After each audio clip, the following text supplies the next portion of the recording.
Voilà, mes amis, on va reprendre le Mahamar du Rabbi Lubavitch. On est dans Parshat Vayera cette semaine et on va commencer et on va expliquer. Ve'Hashem Amar Amechase Ani me Avraham.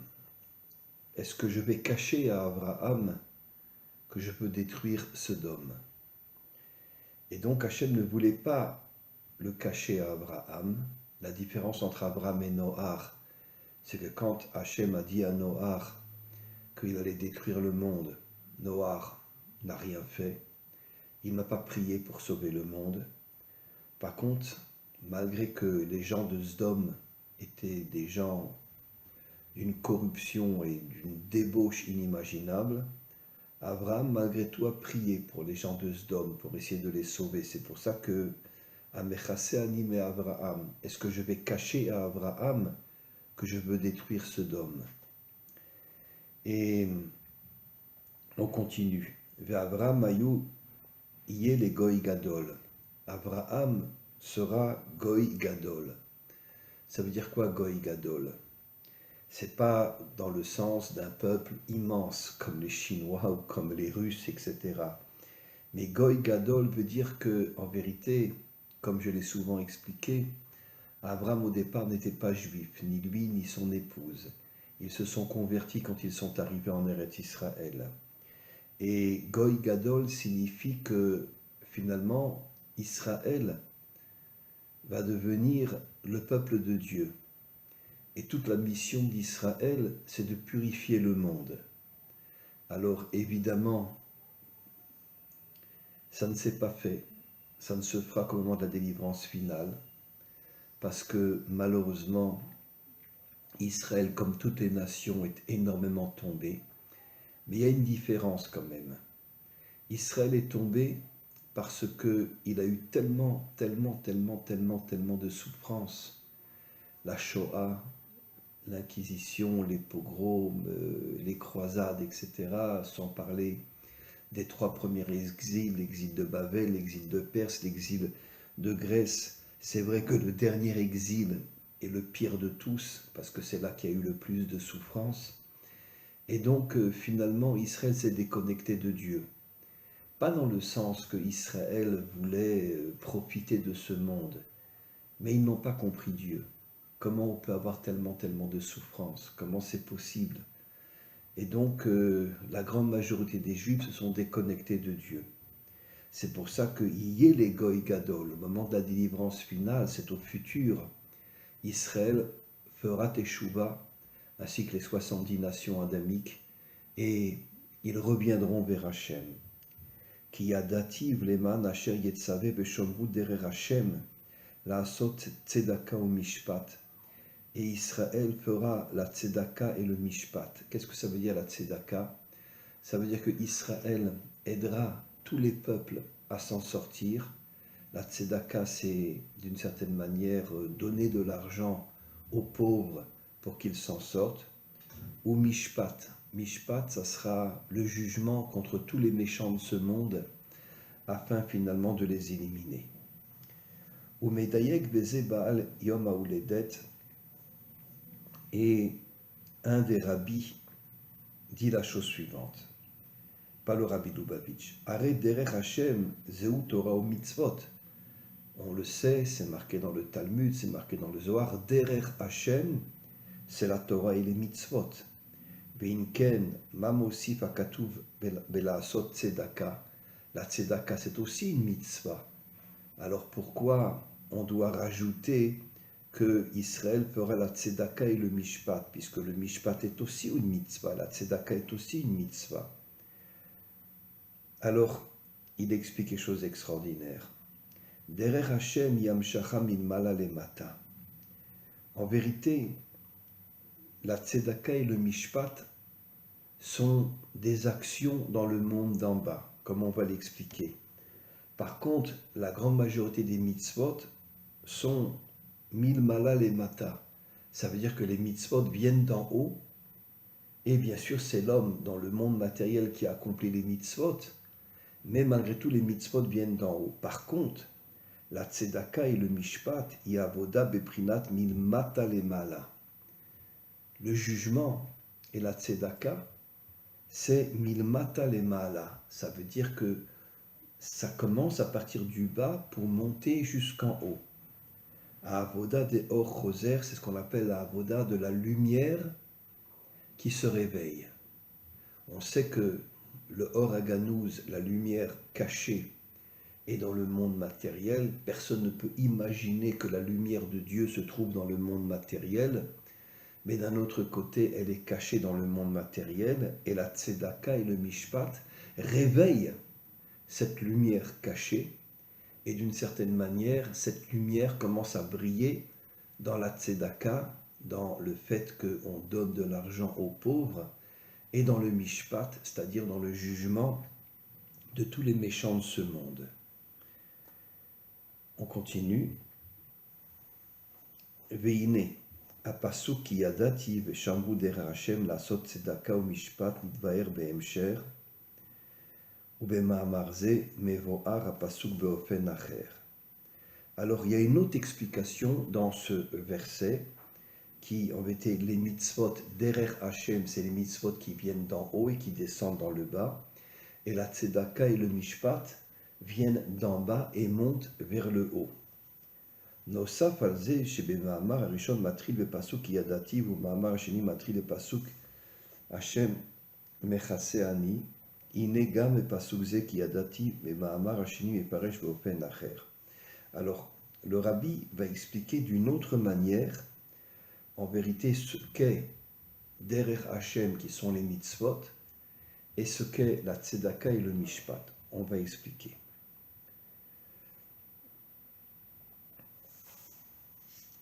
Umevoar sham, de yadativ lashon yidia, ou inyan ratson ha'atzmi. Alors, Ki yadativ leman asher yetzave veshamru derech Hashem. Da'at. Qu'est-ce que signifie le da'at? Alors, le da'at, la shon yidia, ou inyan ratson ha'atzmi. C'est en vérité l'intériorité de Dieu. Comme on le sait, de la même manière que l'homme a son corps qui est son extériorité et son âme qui est son intériorité, Dieu aussi a voulu avoir son intériorité et son extériorité. L'extériorité de Dieu, on ne peut absolument pas la comprendre. Dans le Zohar, il est marqué qu'au moment de la délivrance finale, Dieu parlera à l'humanité tout entière et expliquera tout ce qui s'est passé dans ce monde. Mais c'est au niveau de son extériorité qu'on ne peut pas comprendre. Par contre, l'intériorité, on peut la comprendre. En étudiant la Torah, en accomplissant les commandements divins, on peut comprendre l'intériorité de Dieu. Et donc, Uinyan Ratson Atzmi. Le Da'at, c'est l'union entre la Chochma et la Bina, c'est-à-dire en vérité l'unité entre la Chochma et la Bina, et c'est le Ratson Atzmi. Le Da'at, c'est en vérité la volonté intérieure de Dieu. Yadativ lashon chiba ou inyan ta'anuga atzmi. L'intériorité de Dieu, c'est en vérité le ta'anuga atzmi. Qu'est-ce que ça veut dire ta'anug? Ça veut dire c'est l'intériorité, c'est la bonté de Dieu. En vérité, seulement une minorité de gens qui étudient la Torah d'une manière authentique et qui accomplissent les mitzvot d'une manière authentique peuvent arriver à rentrer dans l'intériorité de Dieu et à ressentir la bonté de Dieu dans son intériorité, même si on ne comprend pas l'extériorité de Dieu. Mais on rentre dans l'intériorité de Dieu et on comprend Dieu. Ça veut dire qu'on comprend que même si l'extériorité de Dieu est incompréhensible, un jour on comprendra, quand il nous expliquera tout ce qui s'est passé dans ce monde, dans l'extériorité de Dieu, on comprendra que finalement, que son intériorité a, d'une certaine manière, provoqué des dégâts énormes dans l'extériorité de Dieu. Bon, n'oublions pas que la majorité des Juifs ne sont pas croyants. N'oublions pas que la majorité des peuples ne sont pas croyants non plus. Et donc c'est pour ça qu'il y a tellement de catastrophes dans ce monde, c'est pour ça qu'il y a tellement de guerres, tellement de maladies, tellement d'épidémies, etc. Parce que finalement, Dieu veut ramener les hommes vers lui. Et donc il est obligé de leur envoyer des épreuves, comme dit, je l'ai souvent expliqué, comme dit la Torah, que ce monde s'appelle Midatadin, un monde de rigueur. Et pourquoi un monde de rigueur? Pour faire de nous des gens forts, qui surmontons les épreuves et qui arrivons à revenir vers Dieu. Masheenken b'ma'amar hasheni yadati v'lashon hiba shechivev oto beprinat ta'anug atzmi. Et donc, le rabbi insiste encore une fois que l'intériorité de Dieu, c'est le ta'anoug. Ta'anoug, ça veut dire en vérité que quand un homme rentre dans l'intériorité de Dieu, comment rentre un homme dans l'intériorité de Dieu? En étudiant les secrets de la Torah. Quand il étudie les secrets de la Torah, d'ailleurs c'est ce texte-là qui un texte à pleurer tellement le rabbi Lubavitch est un homme tellement incroyable. Quand un homme rentre dans l'intériorité de la Torah, il étudie le Zohar, il étudie le Hari HaKadosh, il étudie aussi les Mahamarim du Rabbi, il étudie Rabbi Nachman, etc. En vérité, ce sont tous des textes qui parlent de l'intériorité de Dieu. Quand on rentre dans l'intériorité de Dieu, on comprend Dieu. On ne le comprend pas dans son extériorité, mais on le comprend dans son intériorité. Alors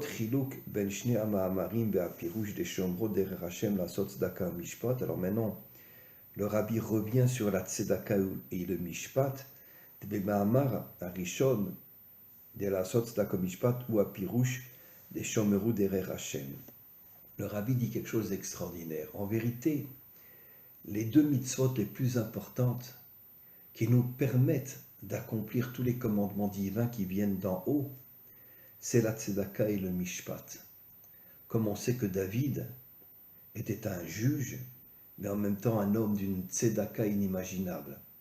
Quand il y avait un problème entre un riche et un pauvre, et que le pauvre n'arrivait pas, s'il avait tort, il n'arrivait pas à payer le riche, David avait laissé de côté une somme énorme et il donnait une partie de cette somme aux pauvres pour qu'ils puissent la donner aux riches. Et donc c'est David qui aidait les pauvres à payer les riches quand ils avaient tort, bien évidemment, s'ils avaient volé des riches, etc., etc. Et donc, tzedaka mishpat ou prat bederech Hashem. Ça veut dire qu'en vérité, la tzedaka et le mishpat, c'est le monde d'en bas. N'oublions pas qu'en vérité, que Hachem veut être dans le monde d'en bas, comme il est dit dans le Midrash, que toute la volonté de Dieu, c'est d'être dans le monde d'en bas. Et dans le monde d'en bas, c'est la tzedaka et le mishpat. Je donne de l'argent à un pauvre et je juge les méchants. Et ça, c'est l'action dans le monde d'en bas. V'yesh lomar, shederech Hashem, ia Torah. Maintenant, le rabbi explique une autre explication. Derech Hashem, c'est la Torah. C'est aussi les mitzvot, comme il l'a expliqué tout à l'heure. Mais c'est essentiellement la Torah. Quand un homme étudie la Torah d'une manière authentique, d'une manière vraie, à ce moment-là, il comprend qu'il doit aider les pauvres, qu'il doit aider les gens qui n'ont pas d'argent. ובמאמר הזה מבאר דלעשות צדקה הוא לא פירוש או פחת בדרך השם, אלא שהוא עניין נוסף דלאחרי ושמרו דרך השם המשכה מלמעלה למטה לעבודה נעלית, לעשות צדקה עבודה מלמטה למטה. En vérité, le rabbi explique quelque chose d'extraordinaire.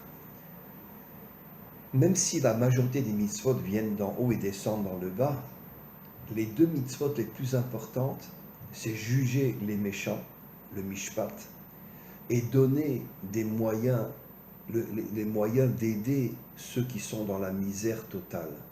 Et ça, c'est le monde d'en bas. La tzedaka et le mishpat. D'ailleurs, quand tu prends la première lettre du mot tzedaka, tzadik, qui fait 90, même qui fait 40, 90 et même, ça fait 130. 130, continuons. 1 et 3, 4. et le 0, ça fait 40. Et en vérité, c'est quoi le 40? C'est la lettre qui correspond à la Malchut. Et la Malchut, c'est le monde d'en bas. Ce qui veut dire qu'en vérité, que tout notre travail à nous, c'est pas seulement d'étudier la Torah et d'accomplir les mitzvot, mais c'est d'aider les pauvres, c'est de juger ceux qui sont méchants. Ça, c'est le véritable travail. Aujourd'hui, ça n'existe pas. Bien évidemment, bien que aujourd'hui il y a la guerre en Israël, et c'est à pleurer. Il y a des milliers et des milliers, des centaines de milliers de personnes qui donnent de l'argent ou qui donnent de la nourriture aux soldats. Tout Israël donne de l'argent ou donne de la nourriture aux soldats pour les aider à être forts, pour les aider justement à pouvoir accomplir le travail qu'ils doivent accomplir. C'est merveilleux.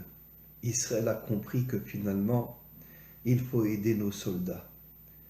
Mais bon, quand la guerre sera terminée, la tzedaka, c'est-à-dire aider les pauvres, c'est très très très rare. Le mishpat, qui est juger les méchants, c'est très très rare aussi. Parce qu'aujourd'hui, la majorité des tribunaux sont ce que l'on peut appeler les francs-maçons, et en Israël aussi. D'ailleurs, en Israël, à Jérusalem, le tribunal a la forme, on pourrait dire, à la forme d'une franc-maçonnerie. Et bien sûr, ce ne sont pas des juifs, ce sont des francs-maçons qui se sont déguisés, qui se font passer pour des juifs. Mais en tous les cas, pendant tout l'exil, donner la tzedaka, c'est pas quelque chose d'évident. Et juger les méchants, c'est pas quelque chose d'évident. D'un autre côté, au moment de la délivrance finale, le Mashiach va ramener la tzedaka et va ramener le mishpat. Comme on le sait, le Mashiach montra une armée pour se battre contre tous les méchants de ce monde. Il restera quelques méchants qui seront jugés. Et la tzedaka sera, d'une certaine manière, la mitzvah la plus importante jusqu'à ce que les pauvres arrivent à s'en sortir. Et puis après, bon, il n'y aura plus besoin de donner la tzedaka parce que les pauvres s'en sortiront grâce aux 70 nations adamiques qui donneront de l'argent aux pauvres, grâce à Israël qui donnera de l'argent aux pauvres. Et donc, je voudrais juste expliquer quelque chose de suivant, quelque chose d'extraordinaire. En vérité, la lumière qui est cachée dans ce monde correspond à la tzedaka et correspond au mishpat. Pourquoi cette lumière est cachée dans ce monde? Dans le monde d'en bas, dans le monde matériel.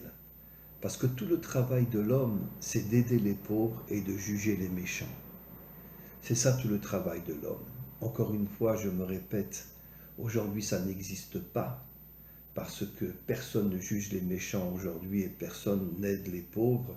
Il y a bien sûr des hommes qui aident les pauvres, mais enfin, on peut les compter sur les 5 doigts de la main, les gens qui aident les pauvres.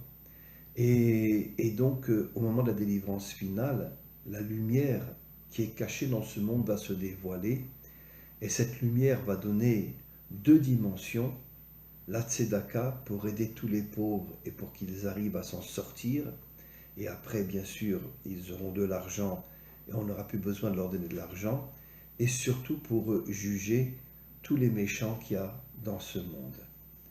Alors, je voudrais revenir sur la lumière cachée. Pourquoi Dieu a caché la lumière dans ce monde? Parce qu'en vérité, de toutes les mitzvot, les 2 mitzvot les plus importantes, c'est la tzedaka et le mishpat. Juger les méchants et donner de l'argent à ceux qui sont dans le besoin. C'est ça la lumière cachée. Et donc, Be'ezrat Hashem, il faut comprendre, mes amis, que nous devons donner de la tzedaka. D'ailleurs, je l'ai annoncé dans le groupe Rai, et le groupe Rai m'a écouté. Ils ont pratiquement tous donné de l'argent pour les soldats d'Israël. Et donc, c'est une chose absolument extraordinaire que des Bnei Adam aident Israël. Et donc je voudrais juste conclure, on continuera ce texte absolument extraordinaire, je voudrais juste conclure et dire la chose suivante. C'est qu'en vérité, bien sûr, on doit accomplir toutes les mitzvot, mettre les tefillin, mettre le talit, etc., prier, etc. Mais les deux mitzvot les plus importantes, c'est la tzedaka et le mishpat. C'est-à-dire le mishpat, juger les méchants, et la tzedaka, aider les pauvres. Et quand un homme fait la tzedaka et essaye de juger les méchants, à ce moment-là, il a une union parfaite avec la Torah, c'est-à-dire pas seulement l'extériorité de la Torah, mais aussi l'intériorité de la Torah. Amen ve Amen.